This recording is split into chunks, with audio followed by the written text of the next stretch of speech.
sa pagpapatunay sa katotohanan na ang iyong source ay mula 2,000 taon na ang nakakaraan at maraming beses nang nadismula noon, sa palagay ko ay hindi ka tama o hindi.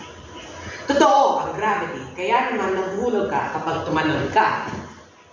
Ang ating universo ay binuo gamit sa mga numero, kaya ang mga bagay ay walang natural state, ngunit may isang density.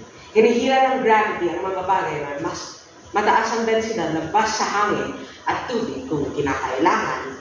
Ngunit kung idinagdag ang karagdagang puwersa, sabihin natin ang magpakpak ng ibon, ang puwersang iyon ay maaaring mas malakas kaysa sa gravity at sa gayon ay itulak ng bagay pataas.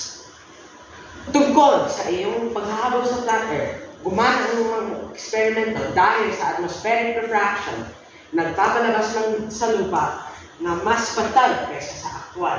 Noong 1870, 32 taon pagkatapos ng original na eksperimento, nang muli nilang ginawa ang mga eksperimento para sa refraction, pinatunayan ni Alfred Russel Wallace ang probada. Kaya, ang eksperimentong iyon ay talagang nagpapatunay sa bilog na lupa, hindi sa kabaligtaran. Salamat po.